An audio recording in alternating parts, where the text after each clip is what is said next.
Good morning, Year 4, and welcome to our final spelling lesson for Term 3. This week, in Week 9, we are looking at the prefix dis. Now, a prefix is a group of words that we put at the beginning of a base word to change the meaning of it.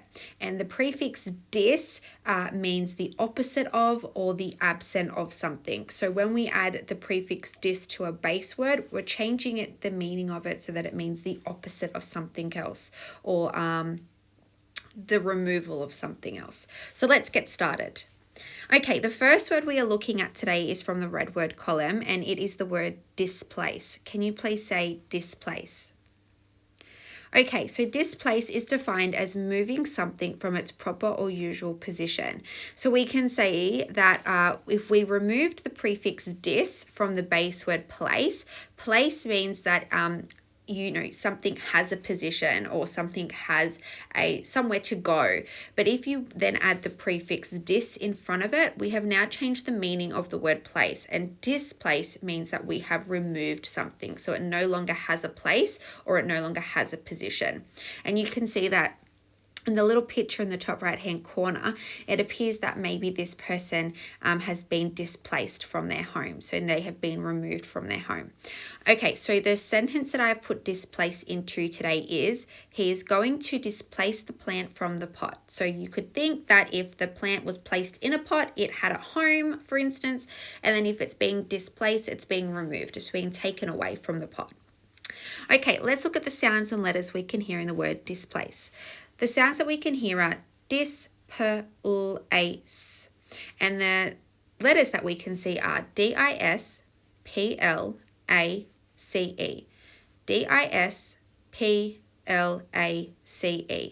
So we can see that we have the prefix dis at the beginning of displace, and then we also have the digraph ce at the end of displace, which is making the s sound. Okay, what part of the word do you need to remember? Perhaps you need to remember the prefix dis at the beginning of the word of displace. It's dis, so it's just one singular s. Or you may need to remember the digraph ce, which is making the s sound. Okay, have a turn at spelling the word displace without looking at it. The next word we'll be looking at today is the word disbelief. Can you please say disbelief? And you can see that the image in the top right hand corner is a man that is showing some sort of disbelief. Let's look at how disbelief is defined. It is defined as the inability or refusal to accept that something is true or real. And we can see that using his the way that the illustrator has represented the eyebrows with one being upside down, it kind of shows that he has a little bit of disbelief about something that he's heard. The sentence I've put disbelief in is, he was in disbelief that he won the top Powerball prize. That would be lovely. Okay, let's look at the sounds and letters that we can hear in disbelief. The sounds that we can hear are disbelief, disbelief. We can then see the letters are disbelief, disbelief. We can see that we have the prefix dis at the beginning of the word disbelief, which is spelled dis, and we can also see that the digraph ie is making that singular e sound in disbelief. All right, so disbelief. Okay, what part of the word do you need to remember? Perhaps it is the prefix dis, which is spelled dis, or it might be the digraph ie, which is making the e sound. And as you can see in this word, you might need to also remember that dis, the prefix dis, has actually been added to the base word belief. So if you can spell belief, then you can spell disbelief because you're just adding the prefix dis at the beginning. Okay, have a turn at spelling the word disbelief without looking at it. Alrighties, the final word that we are spelling today and looking at today is the word disproven. Can you please say disproven?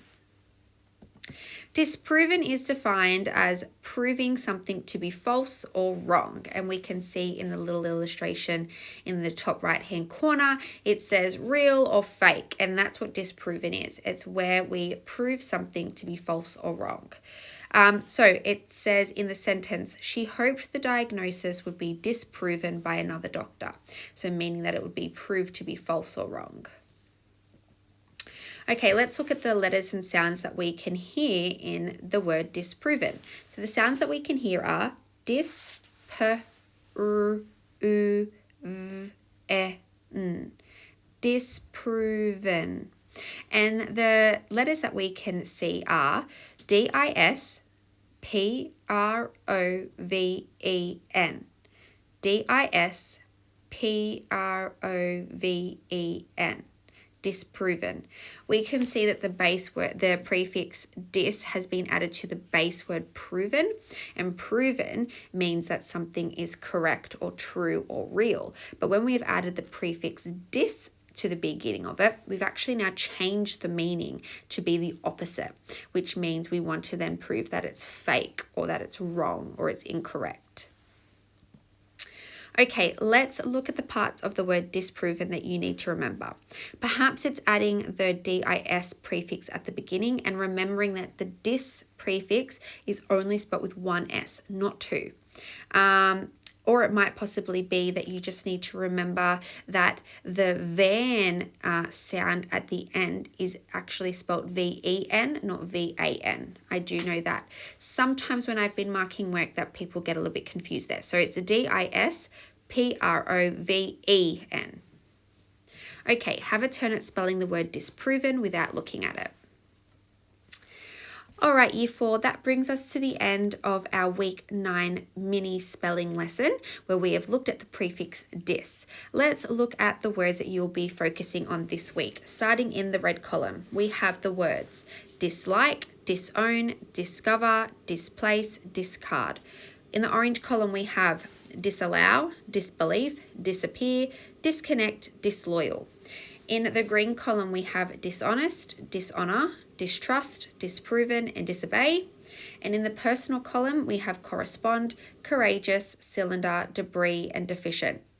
Now, for Week 9, Week 10, and the rest of online learning for Term 4, we are actually going to be working off a spelling activity menu. So the aim of the spelling activity menu is that you choose a different activity each day to complete in order to practice your spelling words. All of these activities are quite fun. My idea would be you could start in the top row and work your way across, and you could do Monday, Tuesday, Wednesday, Thursday, and that way over a span of 3 weeks you are doing a different activity each day. However, this is entirely up to you, and this gives you free reign. So if you wanted to do the same activity every day, go for it. However, we do encourage you to change it up a little bit and have a bit of fun with it. Okay, so I wish you the best of luck with your spelling test this week, and I hope that you enjoy learning these words and completing the spelling activity menu activities. Okay, happy spelling, Year 4. Bye.